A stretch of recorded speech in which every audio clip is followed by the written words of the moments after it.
시간이 되었습니다. 우리 다 같이 찬송가 5장 펴시고 일어나셔서 찬송 부르시고 주일 오전 예배를 하나님 앞에 드리겠습니다.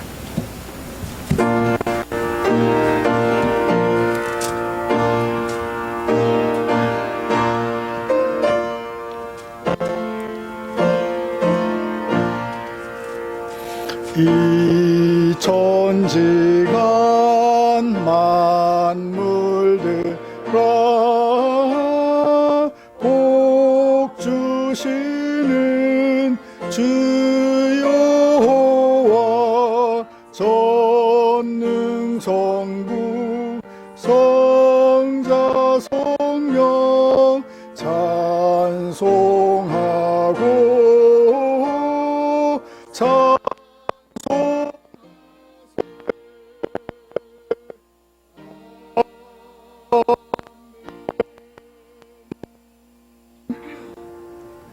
그러므로 형제들아 우리가 예수의 피를 힘입어 성소에 들어갈 담력을 얻었나니 참 마음과 온전한 믿음으로 하나님께 나아가자. 아멘. 전능하사 천지를 만드신 하나님 아버지를 제가 믿사오며 그 외아들 우리 주 예수 그리스도를 믿사오니 이는 성령으로 잉태하사 동정녀 마리아에게 나시고 본디오 빌라도에게 고난을 받으사 십자가에 못 박혀 죽으시고 장사한 지 사흘 만에 죽은 자 가운데서 다시 살아나시며 하늘에 오르사 전능하신 하나님 우편에 앉아 계시다가 저리로서 산자와 죽은 자를 심판하러 오시리라. 성령을 믿사오며 거룩한 공회와 성도가 서로 교통하는 것과 죄를 사하여 주시는 것과 몸이 다시 사는 것과 영원히 사는 것을 믿사옵나이다. 아멘. 찬송가 38장입니다.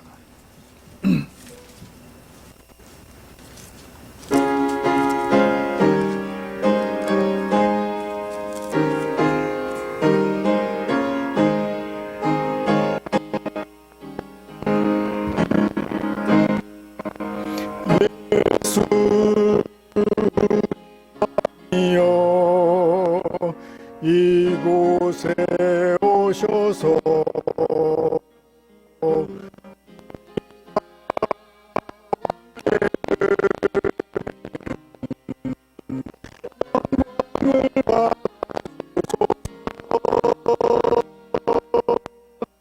우리는 주님의 백성 주님 왕이라 왕이신 예수님 오셔서 좌하사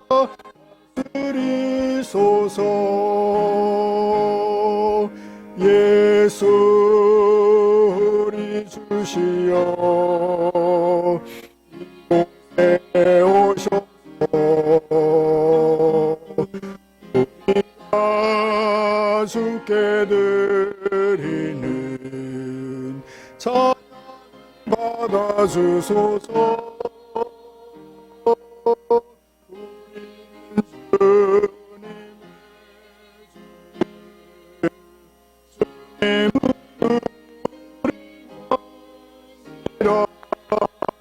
주 되신 예수님 오셔서 이 찬양을 받아주소서.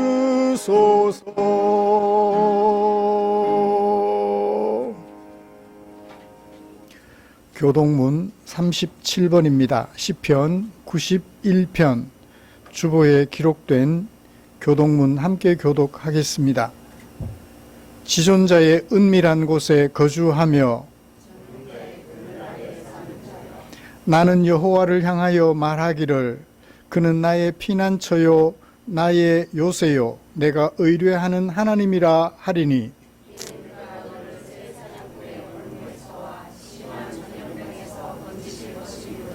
그가 너를 그의 깃으로 덮으시리니 네가 그의 날개 아래에 피하리로다. 천명이 내 왼쪽에서 만명이 내 오른쪽에서 엎드러지나 그가 너를 위하여 그의 천사들을 명령하사 하나님이 이르시되 그가 나를 사랑한즉 내가 그를 건지리라. 그가 내 이름을 안즉 내가 그를 높이리라. 아멘. 자리에 앉으셔서 415장 찬송과 함께 부르시겠습니다.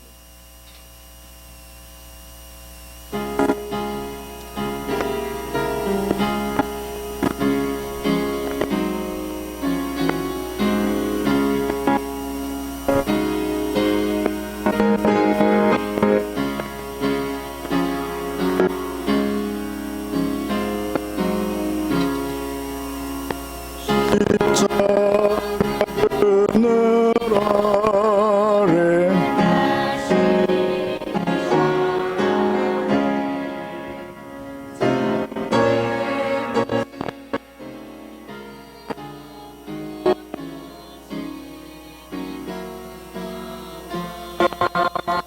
이 광야 같은 세상에 늘 방황할 때에 주 십자가의 그늘에 내 쉴 곳 찾았네. 내 눈을 밝히 떠서 저 십자가 볼 때 나의 고난 당하신 주 예수 보인다. 그 형상 볼 때 내 맘에 큰 받아서 그 사랑 감당 못하여 눈물만 흘리네. 십자가 그늘에 나 길이 살겠네. 나 사모하는 광채는 주 얼굴 보인다. 이 세상 나를 버려도 나 두려움 없네. 내 한량 없는 영광은 십자가뿐. 3절 한 번 더 하겠습니다. 십자가 그늘에서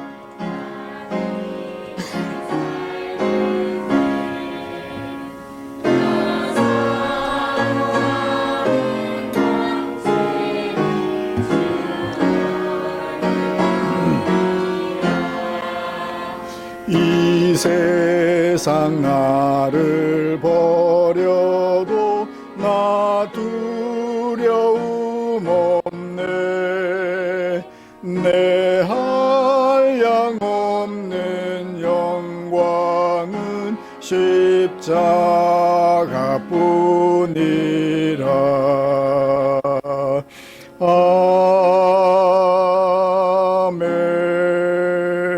아멘. 이 시간에는 최홍여 집사님 나오셔서 우리를 대표하여 기도해 주시겠습니다.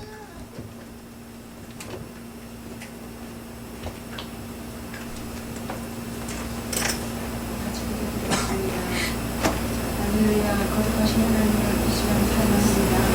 오늘도 주님의 택한 백성들이 주님 전에 모였습니다. 오늘을 찬양하며 주님을 찬양하며 예배할 수 있게 하시는 주님께 감사를 드립니다. 주님, 이 세상의 고통스러운 현실을 생각하면 절망이지만 우리들을 붙들고 계시는 주님의 사랑을 생각할 때 셀 수 없는 기쁨을 주님께 감사를 드립니다. 말할 수 없는 기쁨을 맛볼 수 있게 주님 축복하여 주시옵소서. 주님, 이 시간 주님 앞에 예배드리러 나온 우리 모든 성도님들 세상 죄악 속에서 헤매이다 주님 전에 나와 십자가 밑에 모든 죄짐 내려놓고 회개합니다. 용서하여 주시옵소서. 큰 믿음을 다하여 주시옵소서.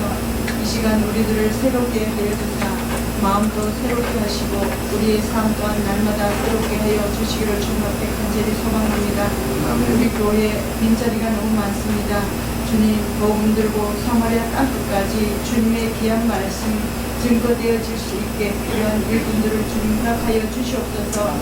세상 사람들에게 복음을 전할 때 강건한 믿음을 주사 낙심하지 않게 하시며 어려운 일을 당할 때마다 주님의 십자가를 더 굳세게 붙잡아 조금도 세상의 제약 속에서 흔들림이 없게 하여 주시옵소서.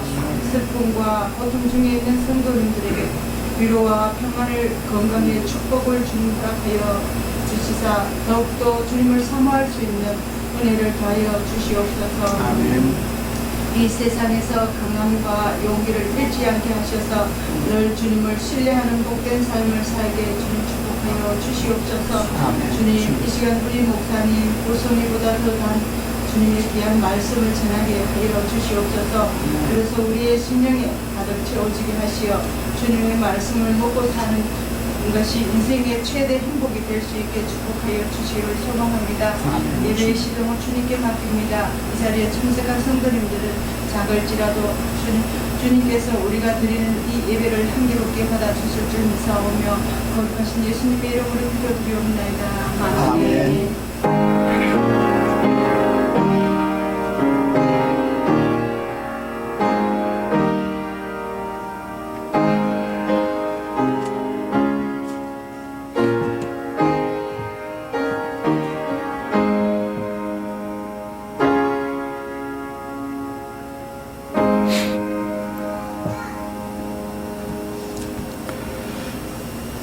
오늘 함께 묵상하고 싶은 말씀은 예레미야 27장입니다.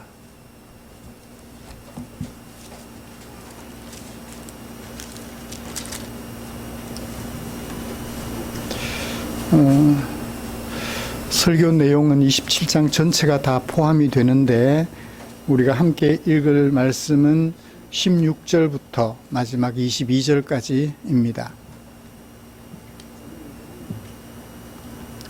찾으신 줄 알고 한 절씩 교독하겠습니다. 내가 또 제사장들과 그 모든 백성에게 전하여 이르되 여호와께서 이와 같이 말씀하시기를 보라 여호와의 성전의 기구를 이제 바벨론에서 속히 돌려오리라고 너희에게 예언하는 선지자들의 말을 듣지 말라. 이는 그들이 거짓을 예언함이니라 하셨나니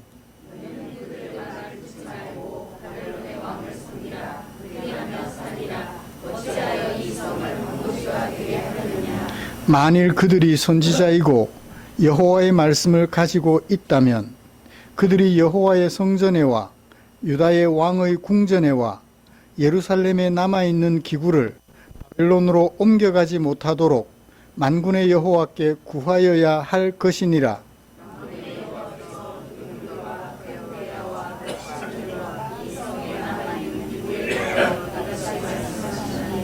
이것은 바벨론의 왕 느부갓네살이 유다의 왕 여호야김의 아들 여고니야와 유다와 예루살렘 모든 귀인을 예루살렘에서 바벨론으로 사로잡아 옮길 때에 가져가지 아니하였던 것이라.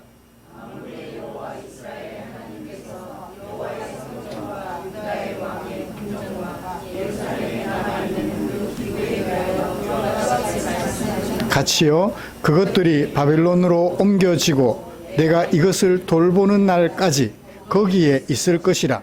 그 후에 내가 이것을 올려와 이곳의 그것들을 되돌려 두리라. 여호와의 말씀이니라. 아멘. 우리 말씀 듣기 전에 같이 찬양 하나 부르고 말씀드렸으면 좋겠습니다. 기쁨으로 찬양 15번 내 입술로.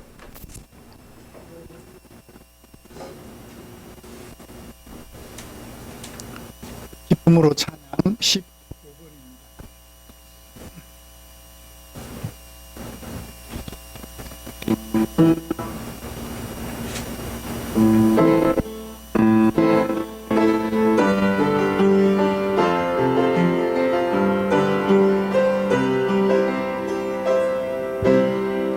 내 입술로 하나님의 이름을 찬송하며 내 마음으로 하나님을 주께 찬양하네. 할렐루야 할렐루야 할렐루야 할렐루야 할렐루야 할렐루야 할렐루야 할렐루야. 한 번 더 하겠습니다. 내 입술로 하나님의 이름을 찬송하며 내 마음으로 하나님을 즐겁게 찬양하네. 할렐루야 할렐루야 할렐루야 할렐루야 할렐루야 할렐루야 할렐루야 할렐루야.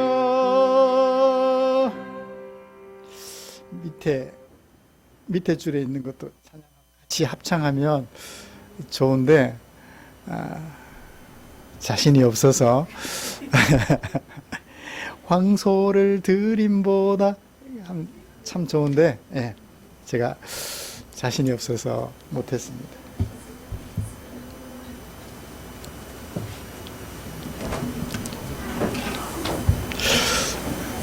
찬양 인도자가 그래서 중요한 것 같아요.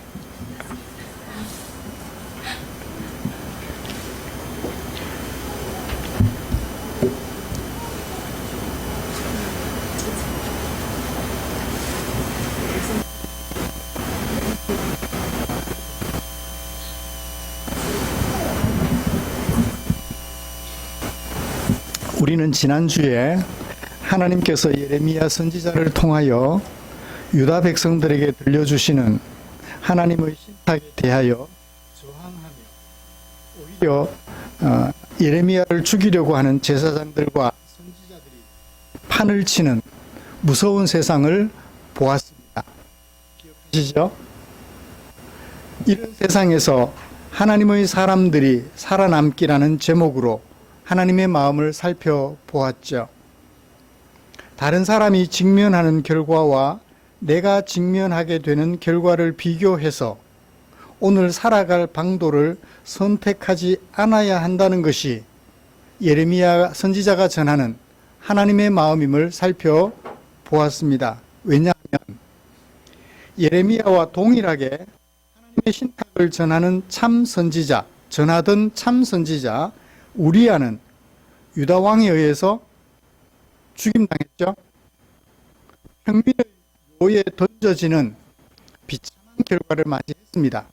그렇지만 예레미야는 지방의 장로들 중에 하나님의 백성으로서 정체성을 잃지 않았던 참 하나님의 백성 몇 사람과 서기관 사반의 아들 아히감의 도움으로 목숨을 연명했잖아요.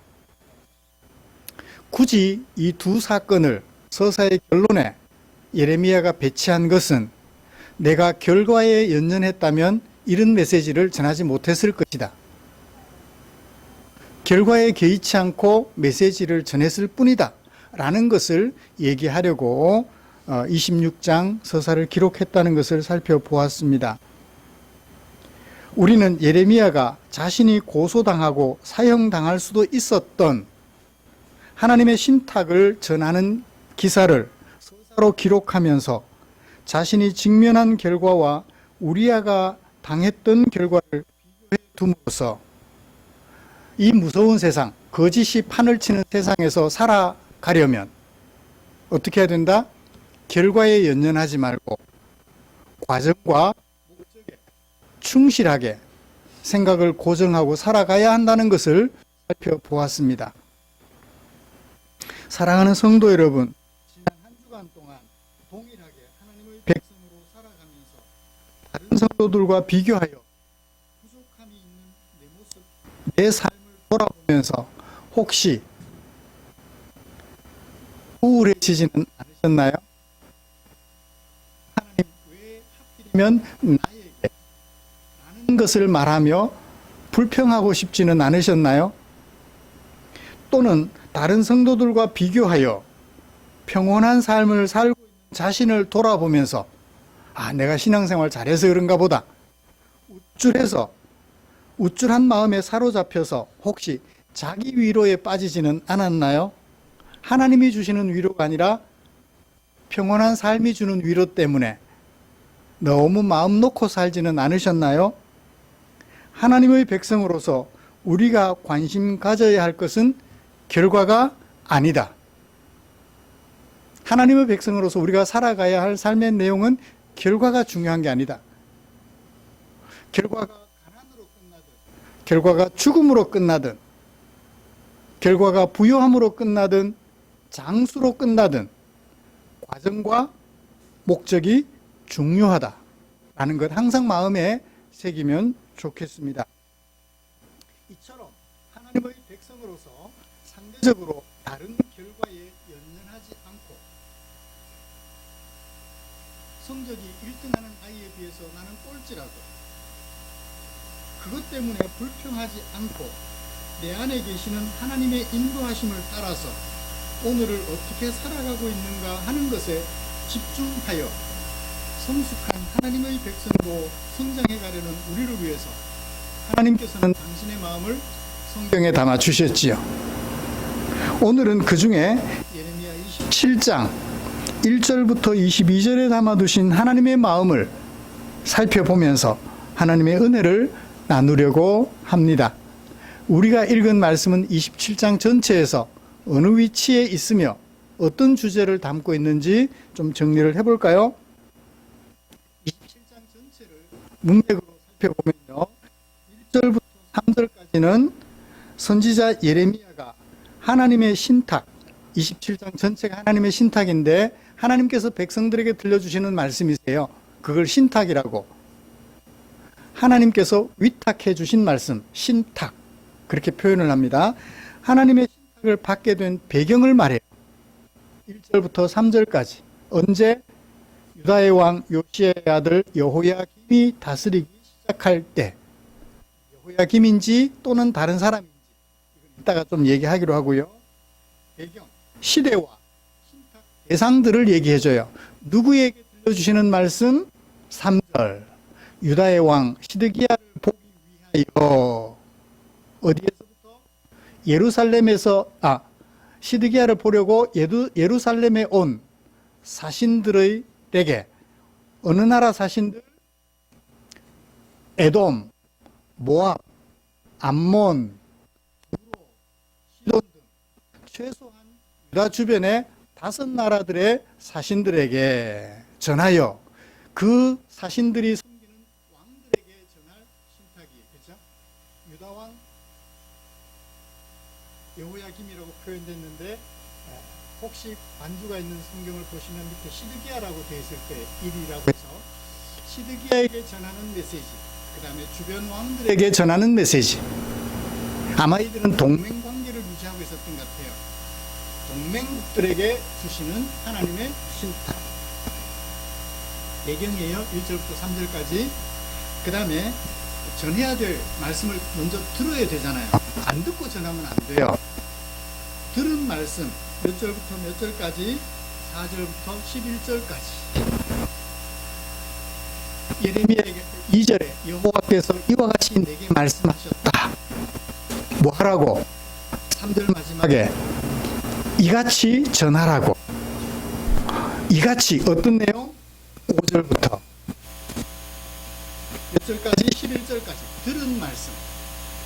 유다왕 시드기야와 동맹국들 5개국들에게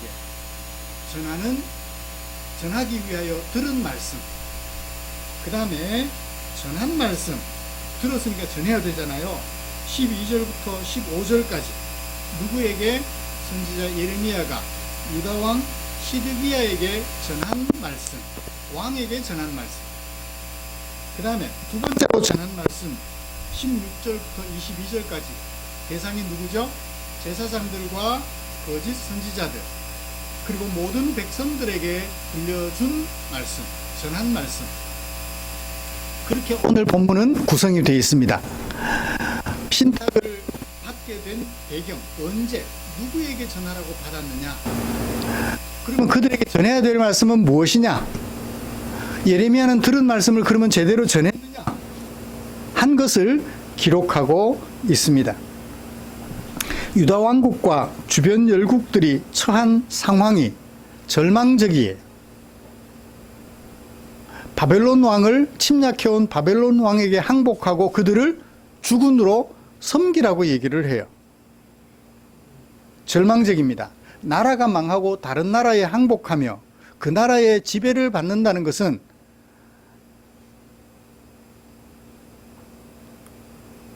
한 나라의 백성으로 살아가는 사람들에게는 치명적인, 절망적인 상황이지요. 그 상황에서 어떻게 해야 할 것인가 하는 하나님의 신탁을 기록하고 있어요. 절망적인 상황에서 하나님의 백성들은 어떻게 해야 되는가 라는 것을 들려주는 하나님의 마음을 담고 있습니다. 이런 말씀에 의지해서 첫 번째로 유다 왕국과 주변 열국들이 처한 형편, 절망적인 상황들을 먼저 좀 살펴보려고 합니다. 이어서 하나님의 백성 유다 왕국이 그 절망적인 상황에서 희망을 찾기 위하여 선택해야 하는 길, 선택할 수 있는 길은 두 가지 길인데 선택해야 되는 길은 무슨 길인지 살펴보면서 오늘 하나님의 은혜를 나누려고 합니다. 절망적인 상황에서 희망 찾기, 어떤 길을 선택해야 하는지, 그래서 희망을 찾아야 하는지 들려주시는 하나님의 마음에 귀를 기울여 보려고 합니다. 말씀 나눌 때 우리 안에 하나님의 교훈하시는 은혜와 또 우리를 이끌어 주시는, 인도해 주시는 하나님의 은혜가 풍성하게 되기를 기대합니다. 먼저 절망 앞에 놓인 유다 왕국과 주변 열국들의 상황을 좀 정리를 해보죠. 먼저 BC 597년에 유다 왕국과 주변 열국들이 처한 절망적인 상황이 어떠했는지 정리해 봅시다. 1절에 보면 여호야김 때라고 그래요. 여호야김은 마지막으로 망한 왕, 시드기야 왕보다 앞에 왕이에요. 그러니까 여호야김이 11년 통치하고 그 다음에 왕이 3개월 통치하고 쫓겨나요. 그리고 이어서 마지막으로 시드기야가 즉위하여 11년간 통치하게 됩니다. 11년 만에 나라가 망해요. 완전히 망해요.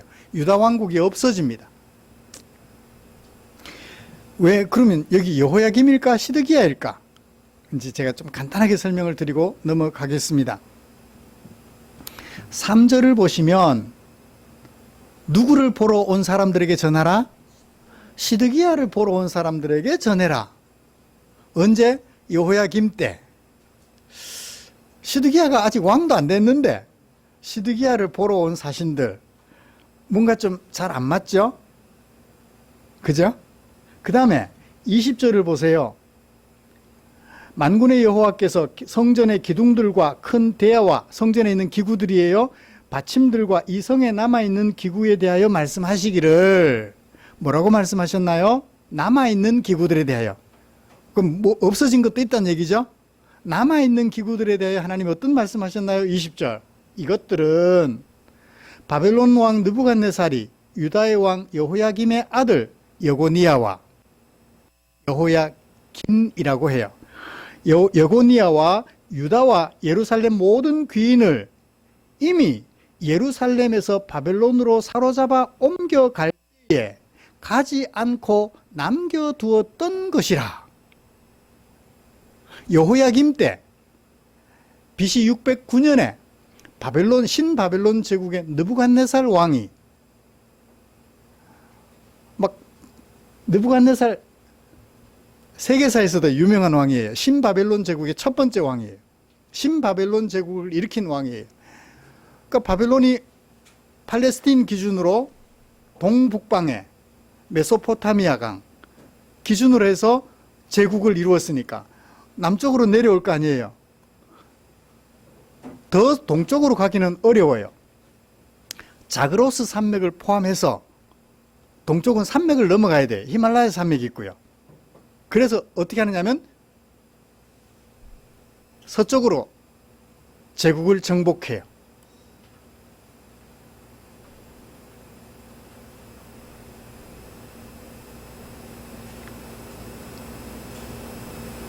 그러다 보니까 유다도 포함이 되죠. 유다를 뺑 둘러싸서 남쪽으로 에돔, 모압 족속, 서북쪽으로 두로, 시돈, 이 나라들이 내려오는 남하해 오는 바벨론 제국에 대해 어떻게 할까요?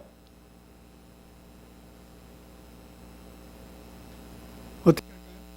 대비책을 세워야 될 거 아니에요. 어떻게 해야 대비책이 되죠? 약소국들끼리 동맹을 맺어야 되겠죠. 사신들을 보내서 유다왕 시드기야를 보러 온 목적이 뭘까요? 동맹을 맺으려고.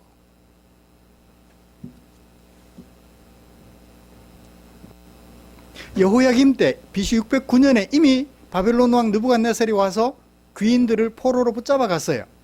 그때 누구도 포함됐을까요? 성경에 나오는 인물이에요. 다니엘. 다니엘은 귀인들 가족의 어린 소년이었어요.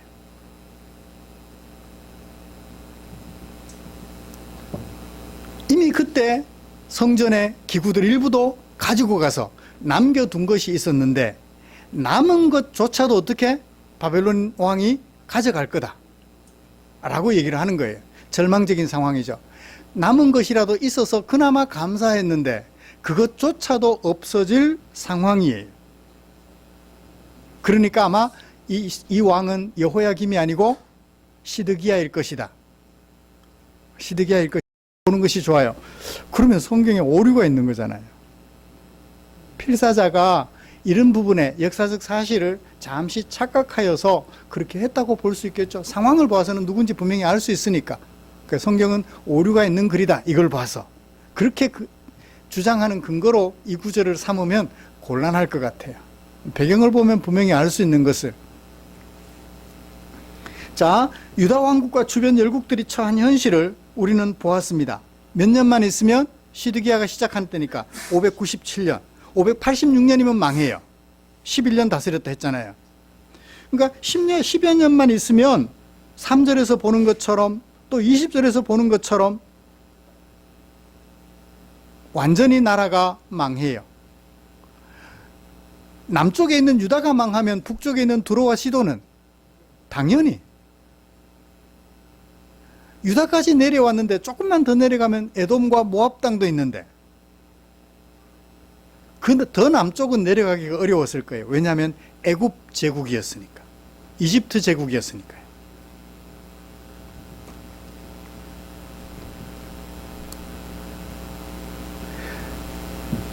그 시기에도 유다 백성들과 제사장들과 선지자들 그리고 왕은 정신을 못 차리고 있었어요.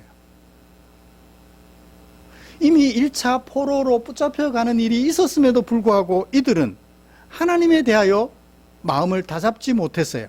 오히려 어떻게 해요? 사신들이 찾아오고 그 사신들과 더불어 동맹을 맺어 연합전선을 펼치고 대처하려는 계획들을 세우는 거예요. 외교적으로 볼 때 하나님 없는 사람들의 보편적인 생각이라면 그들의 의식은 매우 지혜로운 것 같아요. 제국에게 대항하기 위해서는 작은 나라들이 힘을 합쳐야죠. 뭐. 지혜로운 것 같지만 하나님의 백성이라는 정체성으로 볼 때는 이건 아니죠. 그들은 갈수록 더욱 외세 의존도를 높여갑니다. 망하기 직전에는 더 적극적으로 외세 의존도를 높여가요. 애굽에게도 도움을 청하겠죠? 왜? 잠시라도 애굽에게 도움을 받아서 바벨론을 물리치면 나중에 애굽 제국의 노예가 될 가능성이 있음에도 불구하고 도움을 받으려고 할 거예요.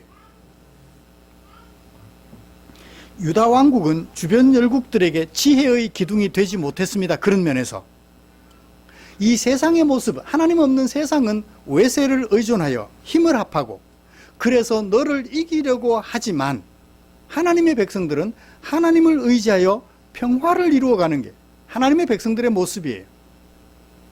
그런 면에서 유다 백성들은, 유다 왕은 주변 열국들에게 지혜의 기둥이 되어야 돼요. 우리 이렇게 힘 합친다고 될 수 있는 게 아닙니다. 하나님께서 이렇게 하겠다고 말씀하시니 대책 없습니다. 하나님께 나아갑시다 하여 기둥이, 지혜의 기둥이 되어야 될 텐데 그들은 지혜의 기둥이 되지 못했습니다. 오히려 그들과 동맹을 맺으면서 침략해오는 바벨론 제국에 저항할 힘을 결집하려고 하였지요. 그러나 유다와 주변 열국들은 절망의 터널로 외세를 의존해서 힘을 결집하려고 하면 할수록 절망의 터널로 더욱 깊숙하게 빨려 들어가고 있는 것 밖에는 의미가 없습니다. 깊이를 알 수 없는 수렁, 마지막 종국을 향하여 달려가고 있었던 것이지요.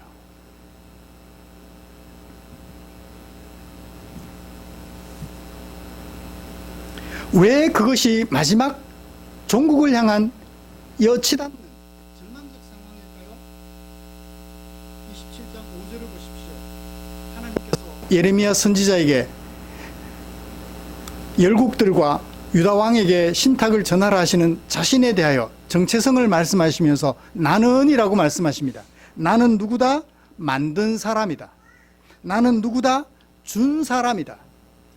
사람이라는 말은 아니네요. 나는 만들었다. 나는 주었다. 뭘 만들었어요? 땅과 지상에 있는 사람과 짐승들을 만들었다. 뭘로? 내 큰 능력과 나의 쳐든 팔로 이 모든 것들을 만들었다. 만든 내가 뭘 해요? 내가 보기에 마땅한 사람에게 그 모든 것들을 주는 사람이다. 이 만들었다는 것은 과거 완료 시제예요. 요즘 이제 영어식으로 표현하면 완료 시제, 과거 완료, 만들었다. 만든 내가 준다. 이거는 완료 시제는 완료 시제인데 와우 계속이라고 해서 현재 진행형도 포함돼 주고 있다. 내가 마음에 드는 나라에게 줘버릴 수도 있다는 얘기예요. 주고 있고 앞으로도 줄 수 있다는 얘기예요. 무슨 얘기예요? 5절은 하나님이 어떤 분이다? 창조주로서 이렇게도 할 수 있고 저렇게도 할 수 있는 주권을 가진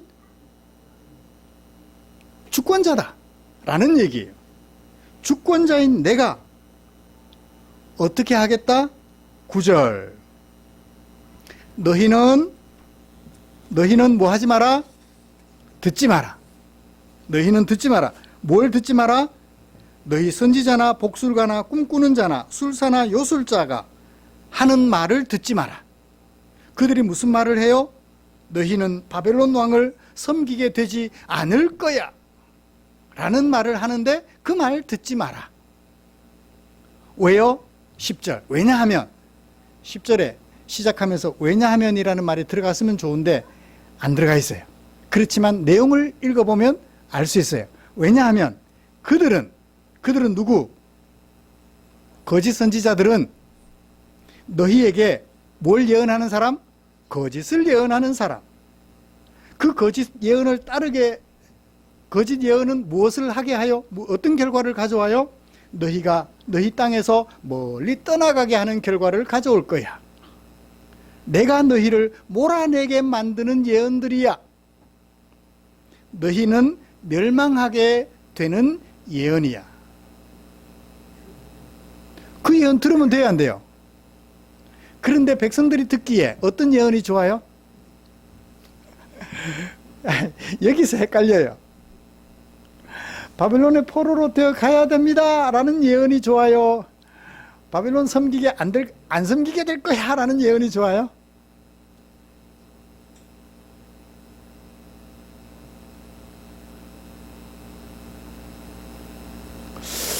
제가 이 부분에서 늘 헷갈려요. 나는 어떻게 말을 해야 되는가?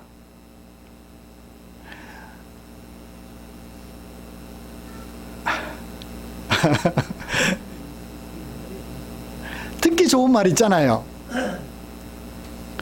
바벨론 왕 안 섬기게 될 거예요. 듣기 좋잖아요. 듣기 안 좋잖아요. 바벨론 왕 섬겨라. 섬기게 될 거야. 하나님이 그렇게 하라고 하셨어. 듣기 너무 힘든 말이에요. 그런데 예레미야는 이 듣기 힘든 말을 해야 돼요. 왜? 시절이 그렇기 때문에 그래요. 저는 여러분들에게 어떤 말 해드리기를 여러분들은 기다리고 계시나요? 위로가 되는 말 해주시면 좋겠죠? 이 뜨거운 폭염하에 하나님이 온열병 안 걸리도록 여러분들을 지켜주시기를 바랍니다 라고 해주면 좋겠죠?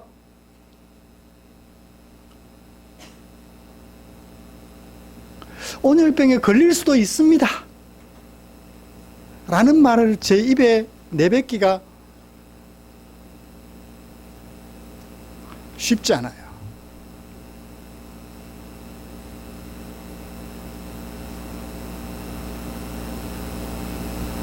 범죄로 말미암아 유다 백성들은 절망적인 상황에 놓였어요.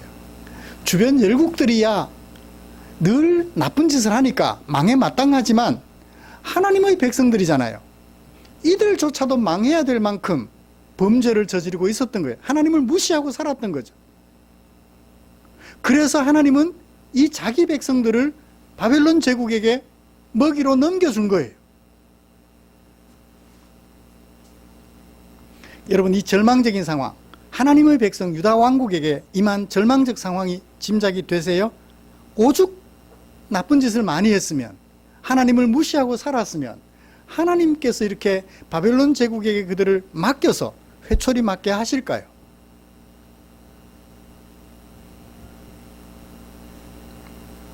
그런데 하나님은요, 자기 백성들을 절망 중에 던져놓고 절망 속으로 깊이 빠지게 해놓고 그냥 버려두질 않으셔요. 그 상황에서도 희망의 길을 제시하십니다. 이처럼 절망이 되는 바벨론의 침략 앞에서 주변 열국들과 유다 백성들에게 희망의 길이 주어져요. 거짓 선지자들이 준 길, 하나님께서 주신 길이 그 길이에요. 바벨론 왕을 섬기지 않는 길, 거짓 선지자들이 제시해 준 길, 하나님이 주신 길, 바벨론을 섬겨라 라는 길이에요. 자, 바벨론 왕을 섬기지, 결국은 둘 다 섬기지 않게 돼요. 그죠? 지금 당장은 하나님이 허락하셔서 바벨론 왕을 섬겨야 하지만 몇 년 동안? 70년 동안. 거짓 선지자들은 몇 년? 2년만. 70년과 2년 비교해보면요, 70년간 섬기게 되겠지만 결국은 돌려오시잖아요. 돌아오게 하시잖아요. 그러니까 결국 바벨론 왕을 안 섬기는 거예요. 거짓 선지자들의 말도 바벨론 왕을 안 섬기게 되는 거예요. 둘 다 희망이지요. 희망인데 어떤 게 참 희망이냐는 거예요. 하나는 가짜 희망이고 하나는 진짜 희망이에요. 볼까요? 희망을 향한 첫 번째 길, 거짓 선지자들이 제시해주는 길입니다. 당시 시드기야 왕과 제사장들과 선지자들과 백성들이 찾았던 길이에요. 그 길은 거짓 선지자들이 제시해준 길입니다. 15절, 내가 그들을 보내지 아니하였다. 내가 그들을 안 보냈다. 그러나 그들은 예언했다. 무엇을? 거짓을. 누구의 이름으로? 하나님의 이름으로. 내가 너희를 몰아낼 거다. 너희와 너희에게 예언하는 선지자들이 멸망하게 될 거다.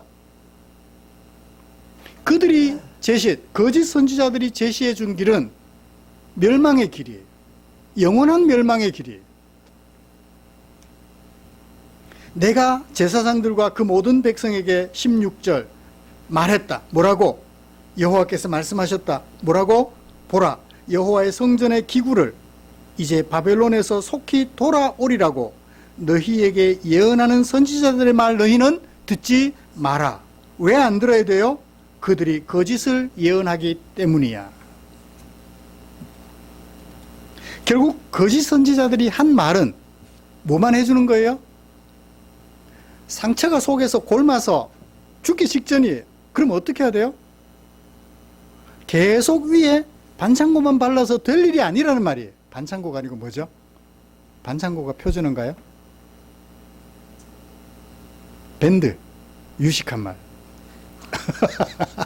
그게 생각이 안 나서. 네. 반창고만 자꾸 덧대주면 어떻게 돼요? 그쵸? 지금은 수술을 해야 돼요. 아프지만. 삼국지를 보면 관우가 마지막에 화살을 맞고 죽기 직전에 어떻게 해요? 수술을 하잖아요. 마취가 있을까요? 없어요. 술을 마시면서 바둑을 두고. 그 의사가 관우를 뭐라고 했을까요? 관우가 먼저 의사에게 당신은 화타요. 대단한 의사라는 얘기죠. 그랬더니 의사는 당신이야 말로 진짜 장군입니다라고 얘기를 해요. 잠시 삼천포 시민들께 죄송합니다. 잠시 갔다 왔습니다. 다시 돌아오죠. 이들은요, 아프지만 유다 백성들이 수술을 해줘야 되는데 수술은 안 해주고 계속 반창고만 덧붙여주는 거예요. 그들의 말은 하나님을 무시하는 말이에요. 그들의 머릿속에는 하나님은 안중에도 없어요. 하나님의 이름으로 하나님의 말씀을 말하기는 하는데 꾸며낸 말이에요. 사건의 원인을 전혀 찾지 못합니다. 아주 잠시 동안 바벨론 제국에게 항복하는 척 신용을 하렴. 그러면 금방 돌아올 거야. 상황만 모면하게 해주려고 합니다. 그리고 하나님께 기도해요. 하나님, 이 성전 기물들 안 빼앗기게 해주세요. 이미 가져가기로 하나님께서 허락하셨는데, 가져가도록 허락하셨는데, 하나님 붙들고 소나무 뿌리 한 5개는 뽑는 거예요. 밤새도록 산에 올라가서 하나님 이 성전 기물들을 안 빼앗기게 해주세요. 하나님은 이미 보내기로 작정하셨는데 그 기도한다고 하나님 들어줄까요? 안 들어주죠. 사건을 통하여 교훈하시려는 하나님의 마음은 어디 없애버리고 무시해버리고 오직 하나님의 도우심만 구하는 역설적 상황이 이루어지는 거예요. 이건 가짜 희망이에요. 뭐와 같아요? 제가 전에도 언제 한번 얘기를 한 것 같은데, 제 고향 상옥에 가서 이렇게 아버지 어머니와 함께 지내다가 저녁 늦은 시간 자동차를 타고 이제 예배당으로 내려오면 산을 내려와야 돼요. 그러면 눈앞에 동해안이 펼쳐져요. 그럼 거기에 환한 불빛이 바다에 일렬로 그냥 쫙 늘어서 있어요. 뭘까요? 오징어 잡는 배예요. 오징어 잡는 배가 불을 비춰요. 등을 켠다고. 그러면 그 빛을 보고 어떻게 해요? 오징어들이 모여들어요. 그물로 잡는 거예요. 그 불빛은 생명으로 이끄는 길이에요? 죽음으로 이끄는 길이에요? 가짜 빛이에요. 사람들은 돈을 벌지 모르는데 오징어는 죽음으로 가는 길이에요. 이 거짓 선지자들의 길을 따르는 것은 내가 오징어가 되는 것 같고 똑같아요. 가짜 희망이에요. 참 희망은 뭘까요? 희망을 향한 두 번째 길, 17절 예레미야가 전한 신탁. 너희는 그들의 말을 듣지 말라. 바벨론 왕을 섬겨라. 그리하면 섬기고 있으면 내가 정한 때에 너희를 되돌아오게 하겠다라고 하시는데 그 말씀 앞부분에 뭐라고 하나요? 어찌하여 이 성을 황무지가 되게 하려느냐. 이 성이 황무지가 되지 않도록 남겨놔야 될 거 아니냐는 거예요. 저항하다가 진짜 아무것도 남지 않으면 어떻게 해요? 나중에 돌아왔을 때 너무 힘들잖아요. 남겨놓으면 갔다가 왔을 때 좀 낫죠? 왜 바보 같은 짓을 하니?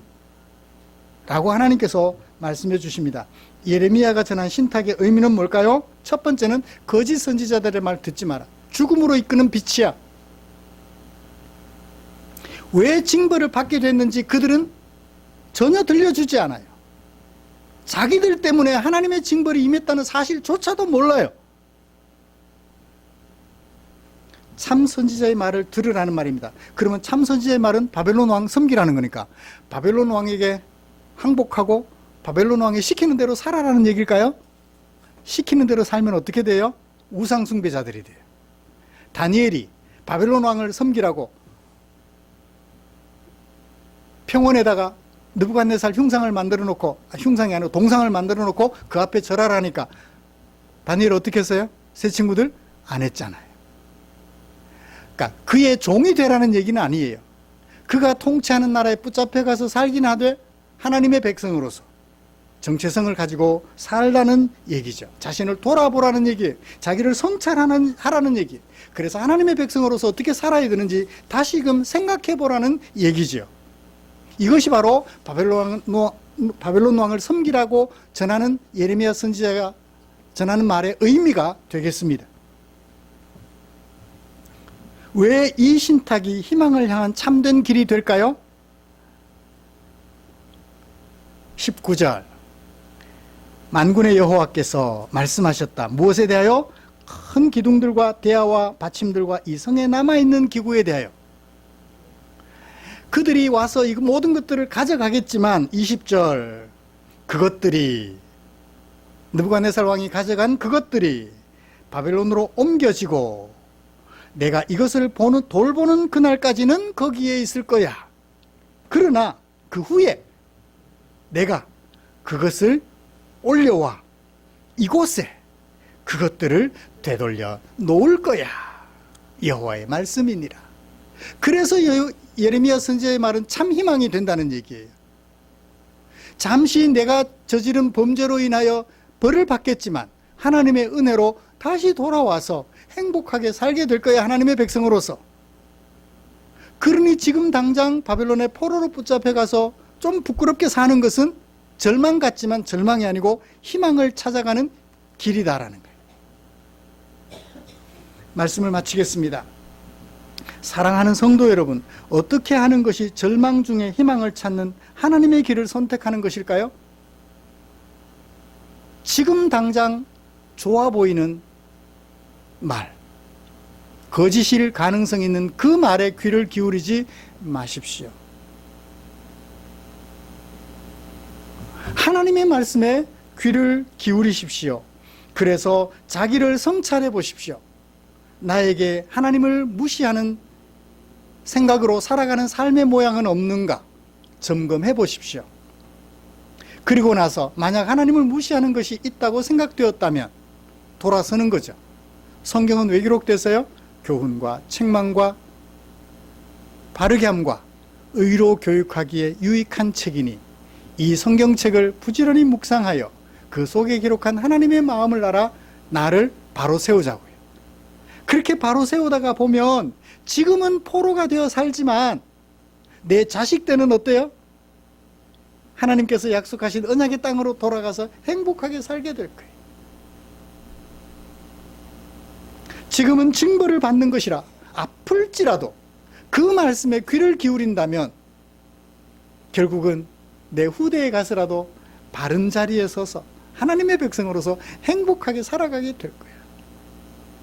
지금 당장은 내가 죽음의 길로 가고 있을지라도 하나님의 말씀에 귀를 기울이는 순간 내 자식들은 생명의 땅, 언약의 땅에서 하나님의 백성으로 살아가게 될 거야. 70년 사니까 지금 한 60세쯤 되시는 분 포로로 붙잡혀가면 그 땅에서 살다 죽겠지요? 그렇지만 하나님의 백성으로 죽는 거예요. 예루살렘에 돌아온 것과 진배 없죠? 그 자식들은 예루살렘 땅에 돌아와서 우리 아버지가 바벨론 땅에 있을 때 가르쳐 주셨던 그 말씀대로 살아가니 돌아왔네? 행복하겠죠. 그래서 자자손손 하나님의 백성으로 살아가게 되는 은혜가 있기를 주님의 이름으로 축복합니다. 기도하겠습니다. 하나님 아버지, 절망 중 희망을 찾아가기 어떻게 해야 하는지 오늘 예레미야 27장에 기록된 말씀들을 통하여 살펴볼 수 있었습니다.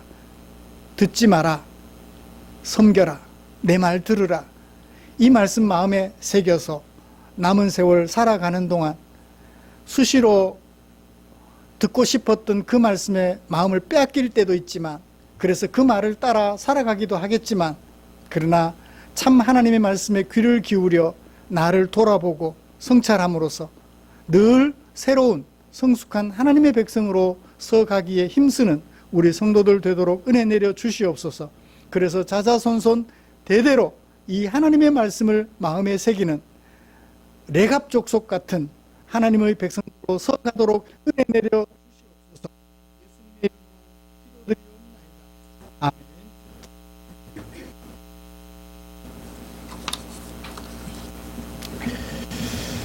찬송가 634장 부르시면서 준비한 헌금 드리겠습니다.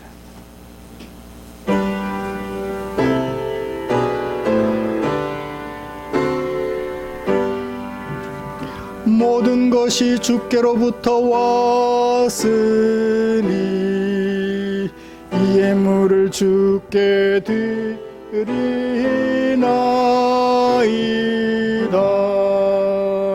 아멘.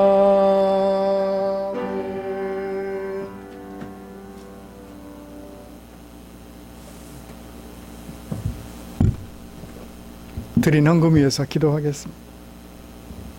하나님 아버지, 보십시오. 하나님을 사랑하는 당신의 백성들 여기 이 자리에 앉아 계십니다.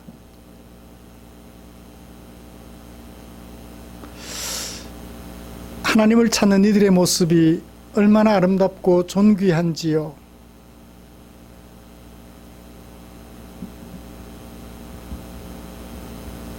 내 마음 위로해 주는 말씀이 아니라 내게 합당한 하나님의 말씀 들으려고 힘쓰고 애쓰는 사랑하는 성도들이 여기 이 자리에 계십니다.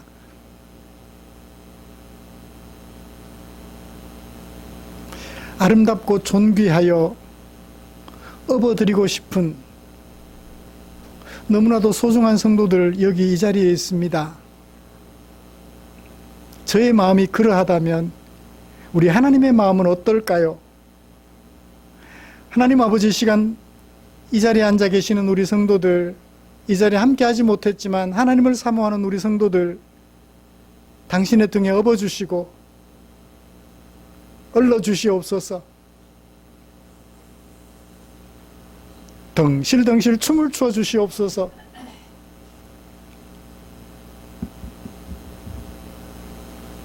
고맙습니다. 우리에게 하나님 아는 은혜 허락해 주시고 하나님의 말씀에 귀를 기울일 수 있는 귀를 열어주셨습니다. 하나님의 말씀을 볼 수 있는 눈을 열어주셨습니다. 얼마나 감사한지요. 그 은혜 감사요. 내게 사용하라고 맡겨주신 물질 가운데 얼마를 아버지의 뜻을 조차 헌금으로 드렸습니다. 그 마음 주께서 받아주시옵고 주께서 약속하신 일용할 양식 생명 다하는 그날까지 끊이지 않도록 은혜 내려 주시옵소서. 드린 물질 축사해 주시기를 원합니다. 주님이 축사하시면 주려 배고파하는 지체들, 삶의 무게에 눌려 쓰러져 있는 지체들 채워드리고 일으켜 세워드리는 일에 쓰고 남음이 있을 줄 믿사오니 우리 주님 축사해 주시옵소서. 성도들의 삶을 인도하여 주실 하나님의 은총을 기대하며 예수님의 이름으로 기도드리옵나이다. 아멘.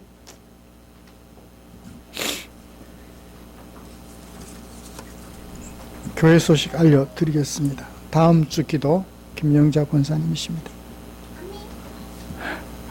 건강 회복해서 기도하실 수 있게 됐으니 얼마나 감사한지요.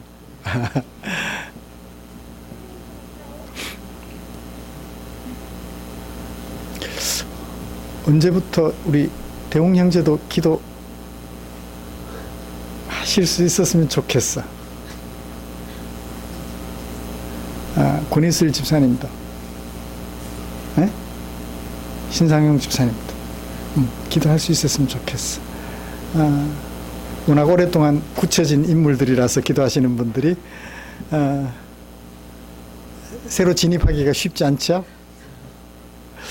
또 새로운 인물들도 이렇게 들어왔으면 좋겠다 생각합니다. 그래서 다 기도할 수 있었으면 좋겠다 생각합니다. 그것도 제 남녀 차별하고 있는 것 같기도 해요. 주진아 집사님 기도하는데 최수정 집사님 기도 안 해요. 남녀 차별하는 말은 하려는 마음은 전혀 없고, 그러니까 의식적으로 그렇게 왔으니까 꼭 그게 차별이라 생각하시면 바로 잡겠습니다. 잡아지 바로 잡을까요? 알겠습니다. 훌륭하신 분이라서 너무 소중한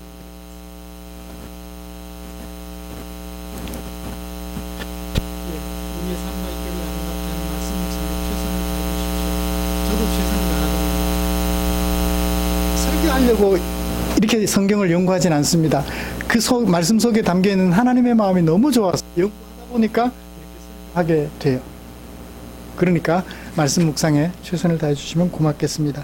폭염으로 인한 온열 질환에 주의해 주시기를 바랍니다. 제가 지금 그 주아 부모님들하고 카톡으로만 연결하고 있어요. 연락하고 있는데 한 달쯤 지나면 오시라고 말하기는 곤란할 것 같고 석 달 그래요. 형편 봐서 그 가족들이 오시든지 한 달 지나면 가는 건 어때요? 안 되나? 안 돼? 왜냐하면 신혼부부라서 판단을 못 하실 것 같아서 어른들이